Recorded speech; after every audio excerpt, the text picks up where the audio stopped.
Vëllezër dhe motra, koha kalon shumë shpejt. Tashmë jemi të bindur se koha e ka humbur bereqetin e saj. Aq shumë është ngushtuar sa që na kujtohet sikur para 2 javësh përcollëm Ramazanin, e jo sikur edhe 2 javë na vjen Ramazani. Sikur na janë bashkuar Ramazanet njëri pas tjetrit, por edhe ne sikur nuk nxjerrim mësim nga Ramazani i parë, ashtu e kalojmë edhe të dytin në gjumë. Thot Allahu i madhëruar në Kur'anin famlar, Bismillahirrahmanirrahim, Khuliqal insanu min ajal, se urikum ayati fala tasta'jilun. Është krijuar njeriu, më falni, mbi nxitimin. Pra është i nxituar si njeri. E kam krijuar, thot Allahu i madhëruar, njeriu që në natyrën e tij e ka të nxitoj. Por thot i kam dërguar dhe argumentet e mia në mënyrë që ai të mos nxitoj, të jetë i matur, të jetë i pjekur në veprimet që bën. Vëllezër dhe motra, nxitimi është një pjesë e jona e përditshme, e cila më shumë na fut në stres se sa na bën të jemi të suksesshëm. Nxitimi asnjëherë nuk ka qenë dhe nuk ka për të qenë shok i mirë i njeriu, e sidomos i besimtarit. Sepse duke nxituar e bën veprën të pagjykuar. Duke nxituar e bën gabimin më shpejt. E duke nxituar nuk të del kohë as të pendohesh pastaj. Sepse nëse të gjitha veprat i bën në nxitim, nuk të del kohë të bësh një analizë të veprave tuaja, ku jam dhe ku duhet të jem. Nxitimi neve na jep vetëm gabime, dëme shpirtërore, materiale e shoqërore. Edhe ata të cilët ne sot i quajmë sahabet, shokët e pejgamberit sallallahu alaihi wasallam, edhe pse ishin çdo ditë me pejgamberin alayhi salatu wassalam, i merrin këshillat direkt nga ai. I merrnin argumentet e Allahut të madhëruar, ajetet kuranore, sa po zbrisnin, ata i merrnin shumë të freskëta. Edhe ata ishin të prirur për të nxituar. Sepse ishin njerëz, edhe ata i kishte krijuar Allahu i madhëruar, njësoj siç na ka krijuar njerëve. Kujtojeni pak luftën e Uhudit. Pejgamberi sallallahu alaihi wasallam, një grup prej sahabeve, u thot që të qëndrojnë në kodrën ku sot ne e quajmë kodra e shigjetarëve, dhe të mos lëvizin nga ajo kodër, edhe nëse e shohin se luftën po e fitojnë muslimanët. Pra urdhri ishte i qartë dhe i prerë. Ju nuk do të lëvizni nga kjo kodër, edhe sikur ne të fitojmë, edhe sikur të humbasim, ju nuk do të lëvizni nga këtu. Në krahun përballë ishte një strateg i cili pasi nderohet me Islam quhet shpata e Zotit, Khalilullah. Ishte Khalid bin Velid. Një strateg shumë i mirë, sepse këtë e shohim pastaj dhe pasi bëhet musliman që ishte një strateg shumë i mirë. Për të eliminuar ata shigjetarë në atë kodër, i jep urdhër ushtrisë së tij të tërhiqet dhe të bëjë sikur po humbet. Tërhiqet derisa shikon që shigjetarët lëvizin nga vendi. Në momentin që ata lëvizin nga vendi, ai bjen kodrës përreth dhe e fut ushtrinë islame mes dy zjarreve. Qëndruan vetëm pak nga sahabët. Ata u nxituan sepse menduan se e fituan luftën. Dhe thot njëri nga sahabët, nuk e dija se shokët e pejgamberit alayhis salatu wassalam do të nxitoheshin për të marrë një pasuri nga kjo jetë.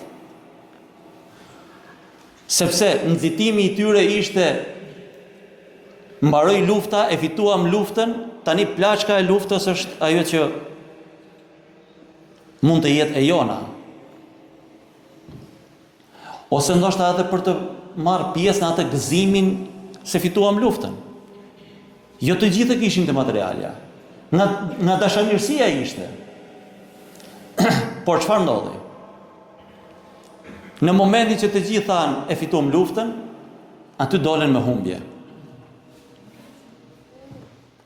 Ajo është bukuria e Islamit që ne nuk i dimë emrat e atyre sahabeve, edhe pse u bën sebeb që të humbas një luftë, nuk i dimë emrat e tyre,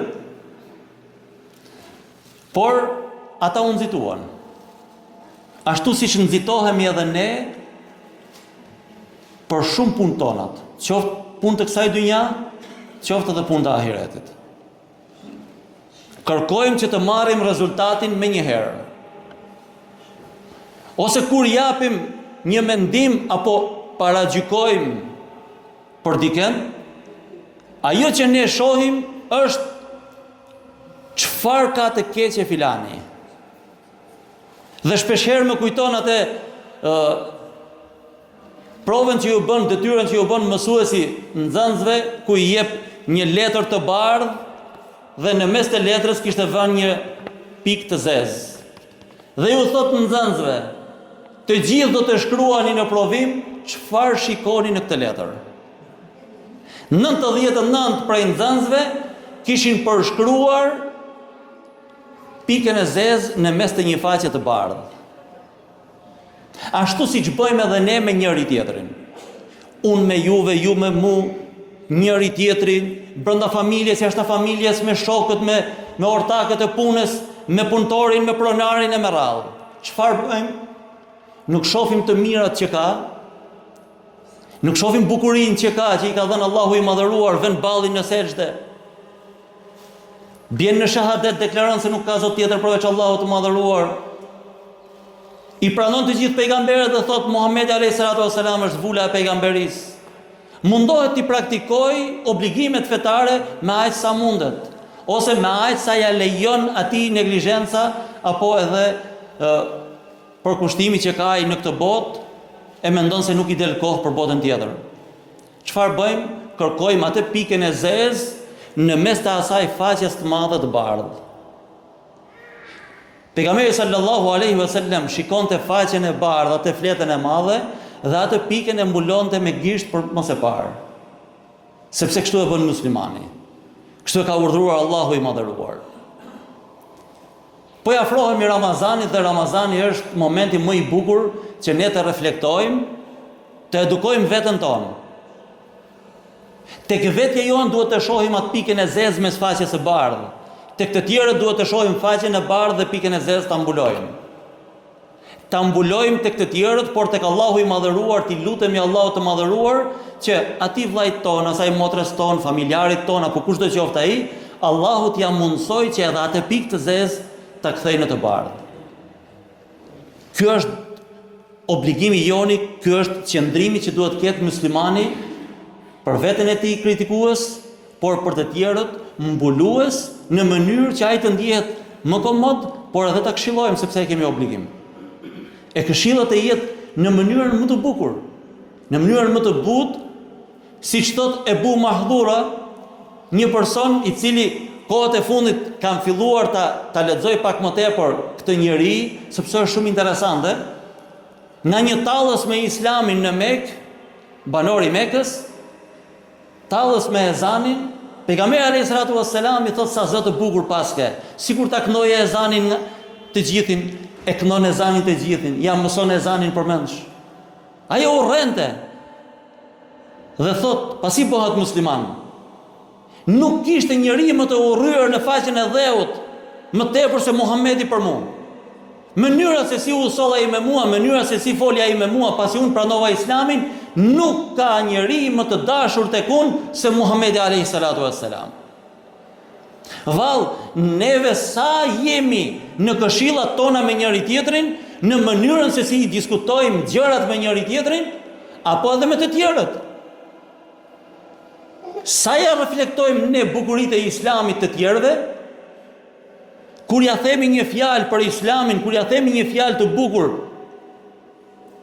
mënyra se si ja themi, në mënyrë që ai njeri vetëm nga sjellja jote, nga mënyra se si ti flet, të ndikohet.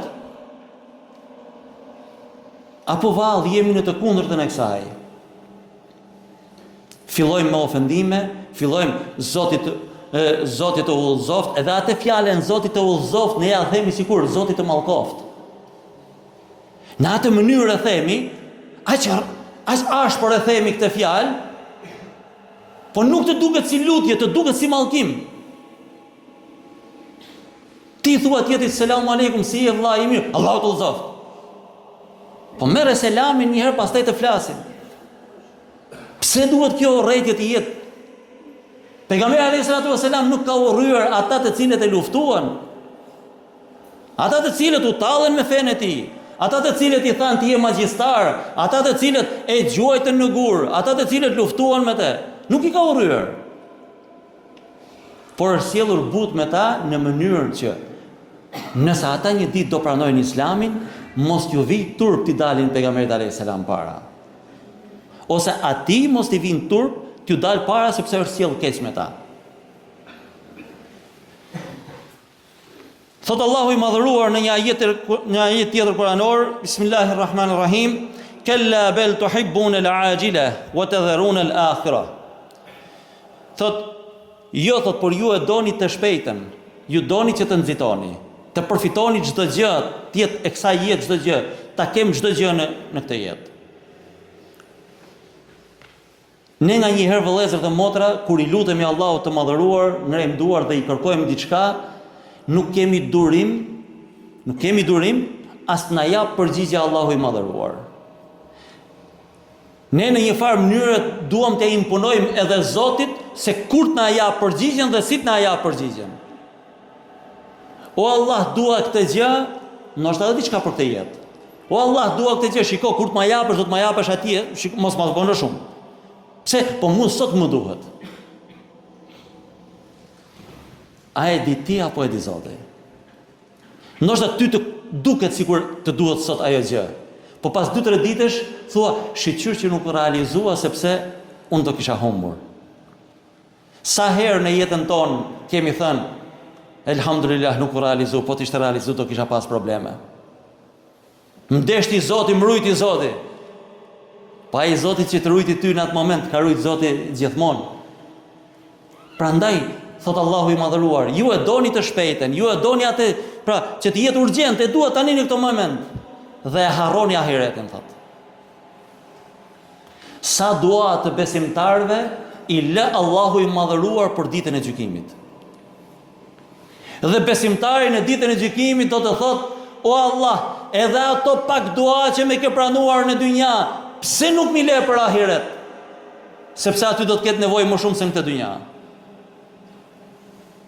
Pse nuk mi le për ahiret? Se aty është një pasuri më e madhe. Që do të pendohemi. Po thot një dietar, të paktën të jemi nga ata të cilët pendohen pak më pak se tjerët. Sepse që do të pendohemi të gjithë.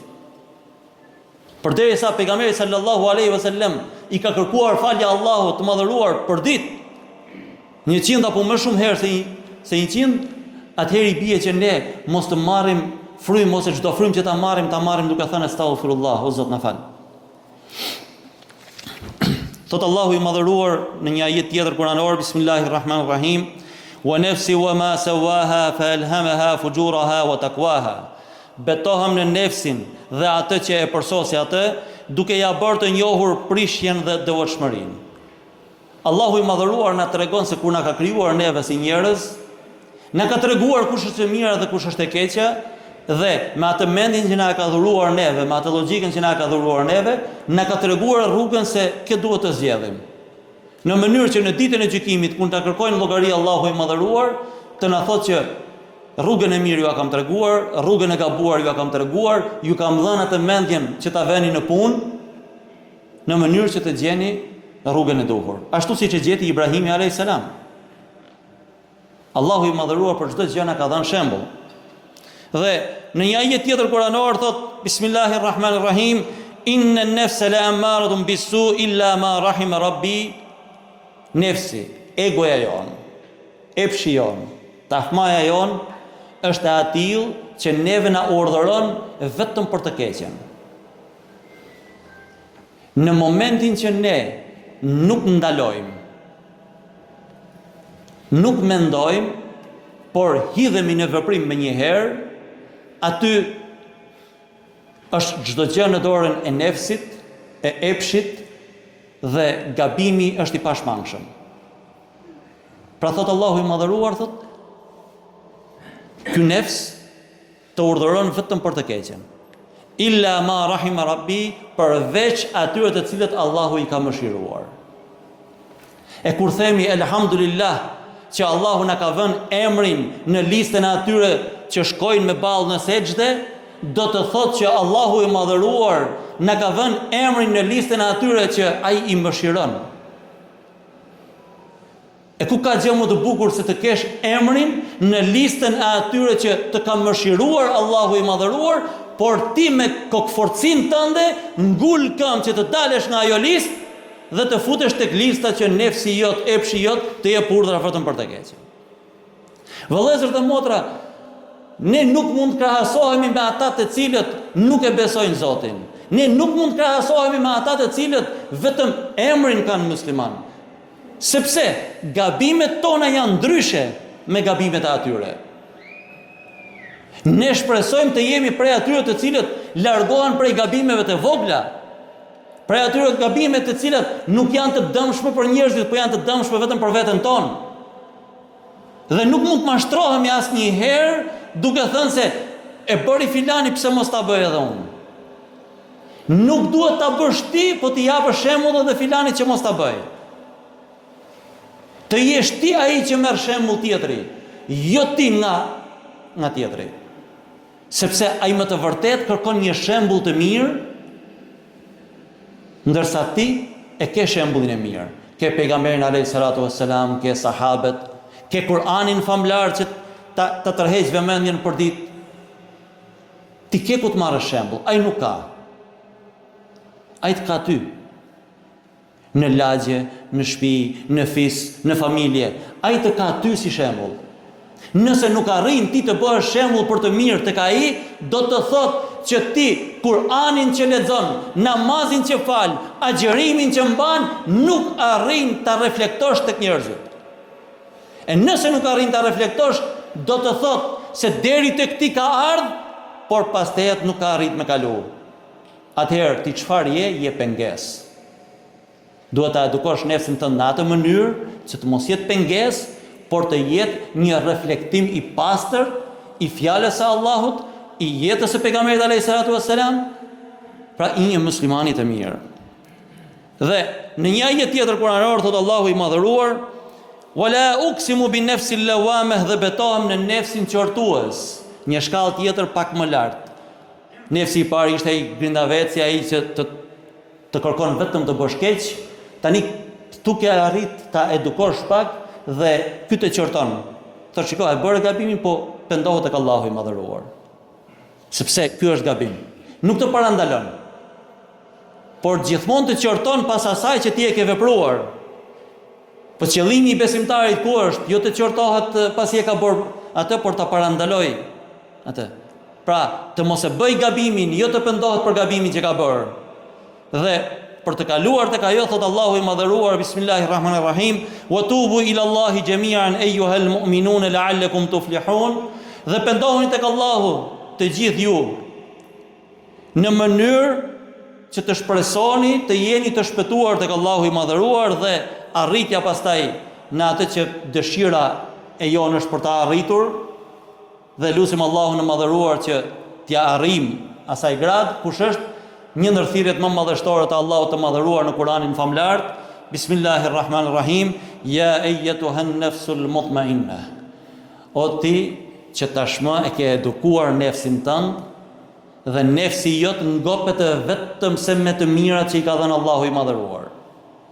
"Irji'i ila rabbiki radiyatan mardiyah", kthehu tek Allahu i madhëruar, i gëzuar, i ngopur me çdo gjë, i kënaqur. Fadkhuli fi ibadi, dhe futu në listën e robërve të mi.